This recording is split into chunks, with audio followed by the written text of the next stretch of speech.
ज्यादा अच्छे मत बनो, नहीं तो हमेशा दुखी रहोगे।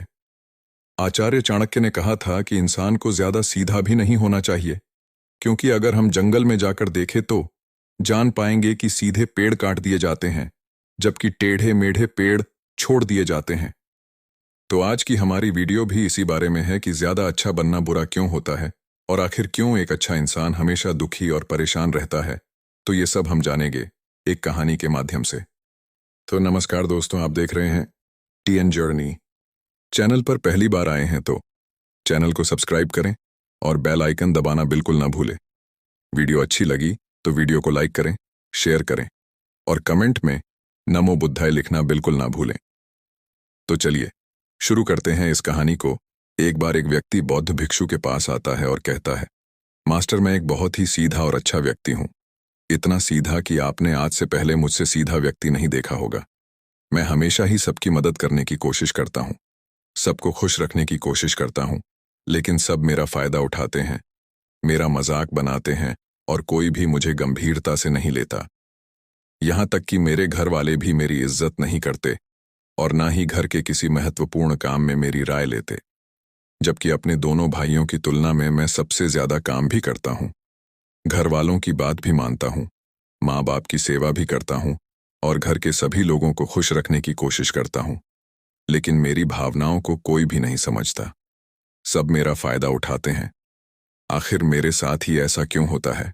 व्यक्ति की पूरी बात ध्यान से सुनने के बाद बौद्ध भिक्षु बोले, किसने कहा कि तुम एक सीधे और अच्छे व्यक्ति हो? असल में तुम एक अच्छे व्यक्ति होने का दिखावा कर रहे हो। ये सुन उस व्यक्ति को बुरा महसूस हुआ, लेकिन वो फिर भी बौद्ध भिक्षु की बात सुनता रहा। बौद्ध भिक्षु ने उससे पूछा, अच्छा बताओ कि तुम हर व्यक्ति की मदद क्यों करना चाहते हो? क्यों तुम सबको खुश रखने की कोशिश करते हो? व्यक्ति ने कहा, ताकि सामने वाला मुझे भी खुश रखे, मेरी बात माने, मेरी इज्जत करे, मेरी भावनाओं को समझे और मुझे एक अच्छा इंसान माने। बौद्ध भिक्षु ने कहा, बस यही तुम्हारी समस्या है कि तुम दूसरों को खुश रखने का प्रयास कर रहे हो, ताकि वो भी तुम्हें खुश रखे। तुम अपनी खुशी दूसरों के अंदर ढूंढ रहे हो। तुम दूसरों की नजरों में अच्छा और खुद की तारीफ सुनने के लिए सामने वाली की जी हुजूरी कर रहे हो और फिर उम्मीद कर रहे हो कि सामने वाला भी तुम्हारे साथ ऐसा ही व्यवहार करेगा। तो ऐसा नहीं होता, क्योंकि कोई भी ऐसे व्यक्ति को गंभीरता से नहीं लेता जो लोगों की हर बात में हाँ मिलाता है। अब मैं तुम्हें कुछ ऐसी आदतें बताता हूं, तो तुम और तुम्हारे जैसे खुद को अच्छा मानने वाले लोगों के अंदर होती हैं। पहली आदत, खुद को अच्छा मानने वाले लोग ये दिखाने की कोशिश करते हैं कि वो लोगों का ध्यान रखते हैं। उन्हें लोगों की चिंता है, इसीलिए वह सबकी मदद करने पहुंच जाते हैं, फिर चाहे सामने वाले को उनकी मदद की जरूरत हो या ना हो। दूसरी आदत, खुद को अच्छा मानने वाले लोग दूसरों से खुद की तारीफ के भूखे होते हैं, इसीलिए वो ज्यादातर मौकों पर वही काम करते हैं जिससे सामने वाला खुश हो और उनकी तारीफ करें। अगर उन्हें लगता है कि किसी काम से सामने वाला नाराज हो जाएगा तो वह उस काम को हाथ तक नहीं लगाते। तीसरी आदत, खुद को अच्छा मानने वाले लोगों को लगता है कि उन्हें अपनी कमियों और कमजोरियों को दूसरे लोगों से छुपाना चाहिए, क्योंकि उन्हें लगता है कि अगर दूसरों को उनकी कमियों और गलतियों के बारे में पता चल गया तो लोग उनका मजाक बनाएंगे, उनकी बेइज्जती करेंगे, उन पर गुस्सा होंगे और उन्हें एक कमजोर व्यक्ति मानेंगे। चौथी आदत, अच्छे लोग खुद की जरूरतों, खुद की प्राथमिकताओं को सबसे ऊपर रखने से डरते हैं, क्योंकि उन्हें लगता है कि ऐसा करने से ही दूसरे लोग उन्हें स्वार्थी समझेंगे और फिर वो लोगों की नजरों में एक अच्छे इंसान नहीं रह जाएंगे। पांचवीं आदत, खुद को अच्छा समझने वाले लोग मानते हैं कि वो केवल तभी खुश रह सकते हैं जब उनके आसपास का हर इंसान खुश रहे, इसीलिए वो अपने आसपास के हर व्यक्ति को खुश रखने की कोशिश करते हैं। अब तुम्हें सुनने में लग सकता है कि इन आदतों में क्या बुराई है। सबका भला करना तो अच्छी बात है, लेकिन समस्या यह है कि खुद को अच्छा समझने वाले लोग असल में जैसे दिखते हैं वैसे होते नहीं। ये अंदर से कुछ और ही होते हैं। जैसे कि पहला, अच्छाई का दिखावा करने वाले लोग ज्यादातर मौकों पर ईमानदार नहीं हो, क्योंकि वो अच्छा बनने के चक्कर में दूसरों की बुराई को भी छिपा देते हैं। सामने वाले को कभी भी उसकी गलतियां नहीं बताते और केवल वही बोलते और करते हैं जिससे सामने वाला खुश रहे। दूसरा, खुद को अच्छा समझने वाले लोग दूसरों को खुश करने के पीछे इतने पागल होते हैं कि वो कई बार जरूरी और दूसरों के लिए महत्वपूर्ण बातों और कामों को भी उनसे छिपा कर रखते हैं और उन्हें बताते नहीं, ताकि सामने वाला उनसे खुश रहे। तीसरा, अच्छे लोग अपनी जरूरतों और कामों को महत्व नहीं देते, इसीलिए ये दूसरों से सीधे अपना काम करवाने से घबराते हैं, जिसकी वजह से ये दूसरे लोगों के साथ चालाकी करने की कोशिश करते हैं, अपने जरूरी कामों को करवाने के लिए भी, जैसे कि सामने वाले की चापलूसी करना या फिर उसके किसी काम के बहाने अपना काम भी कर लेना। चौथा, खुद को अच्छा मानने वाले लोग केवल पाने की उम्मीद से ही कुछ देते हैं। यह इस बात का दिखावा तो करते हैं कि यह लोगों की मदद करना चाहते हैं, लेकिन यह मदद सिर्फ इसीलिए करते हैं ताकि सामने वाला उनकी तारीफ करे, इन्हें अच्छा इंसान समझे और जरूरत पड़ने पर इनकी भी मदद करें। लेकिन अगर इन्हें मदद के बदले मदद नहीं मिलती तो ये गुस्सा हो जाते हैं, सामने वाले से अंदर ही अंदर नफरत करने लगते हैं और उससे बदला लेने का मौका ढूंढने लगते हैं। पांचवा, खुद को अच्छा दिखाने वाले लोग दूसरों को ना नहीं बोल पाते, उन्हें मना नहीं कर पाते और दूसरों के काम करने के चक्कर में ये अपने और अपने परिवार के जरूरी कामों को भी पूरा नहीं कर पाते। छठा, अच्छे लोगों को लगता है ये सभी उन्हें पसंद करें, सभी इनसे प्यार करें, जिससे दूसरे लोगों को इनका दोस्त बनने या इनके साथ संबंध रखने में दिक्कत होती है, क्योंकि यह हर किसी के सबसे पसंदीदा इंसान बनना चाहते हैं। ये सारी बातें सुनने के बाद उस व्यक्ति ने बौद्ध भिक्षु से कहा, तो आपके कहने का मतलब है कि हम एक अच्छे इंसान न बने, बल्कि एक बुरे इंसान बन जाए और लोगों को फायदा उठाए। बौद्ध भिक्षु ने कहा, नहीं, मैं तुम्हें बुरा इंसान बनने के लिए नहीं कह रहा, लेकिन हाँ, तुम्हें बहुत सीधा इंसान भी नहीं बनना। अब मैं तुम्हें बताता हूं कि एक व्यक्ति को कैसा इंसान बनने का प्रयास करना चाहिए।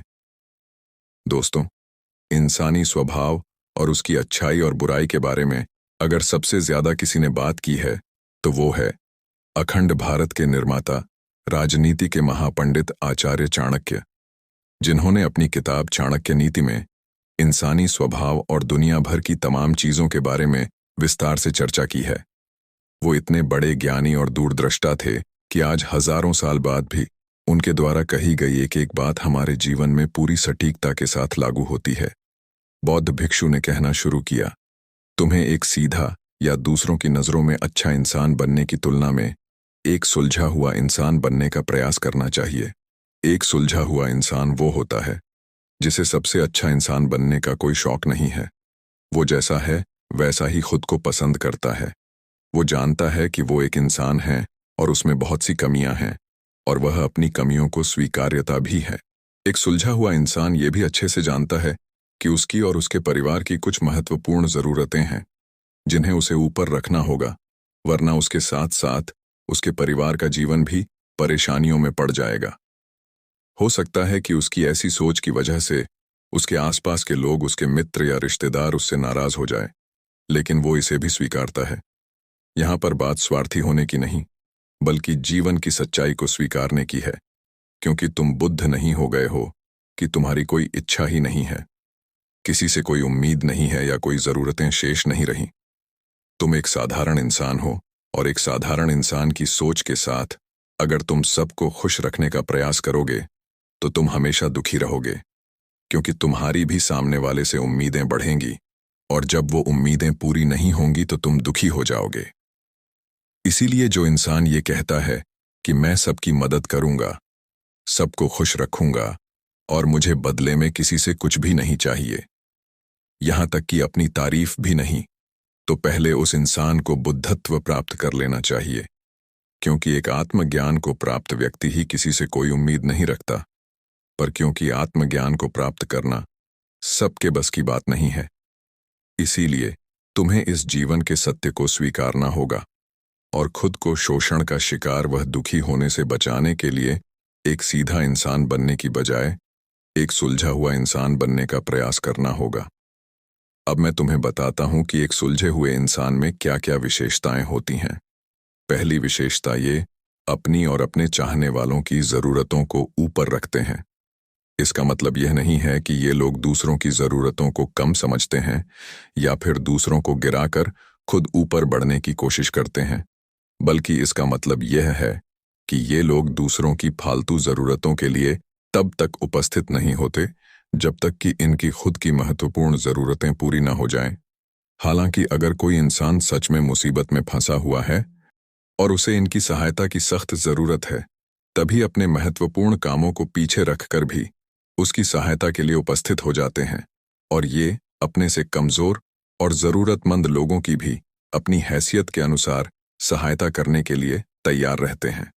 ये बस अपना बेवजह शोषण नहीं होने देते और इस बात पर भरोसा रखते हैं कि अगर इन्हें सच में किसी की सहायता करनी है तो पहले इन्हें उसकी सहायता करने के लायक बनाना होगा, और लायक वो सक्षम बनने के लिए इन्हें अपनी जरूरतों का भी ध्यान रखना होगा।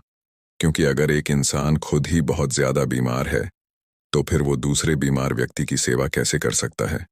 एक सुलझा हुआ इंसान इस बात को मानता है कि हर इंसान की अपनी कुछ जरूरतें और इच्छाएं होती हैं जिसका उसे ध्यान रखना चाहिए, लेकिन खुद को अच्छा दिखाने वाला इंसान हमेशा यह दिखाने की कोशिश करता है कि उसकी अपनी कोई जरूरतें या इच्छाएं नहीं हैं, इसीलिए वो हमेशा दुखी रहता है।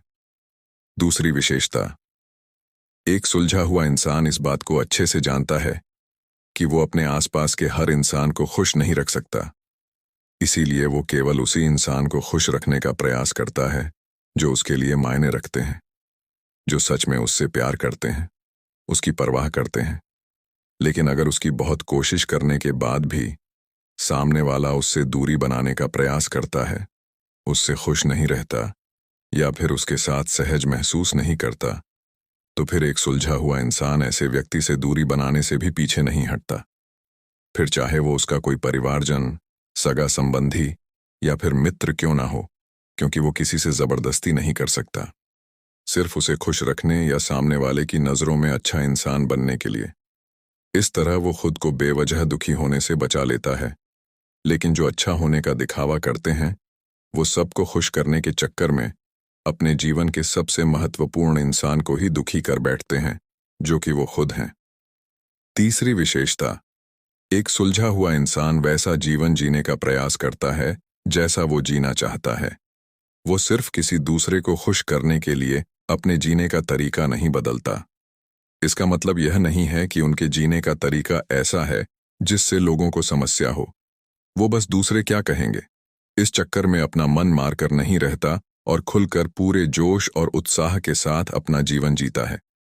उसे अपनी पसंद नापसंद पता होती है, इसीलिए वो वही करता है जिसमें उसे खुशी मिलती है।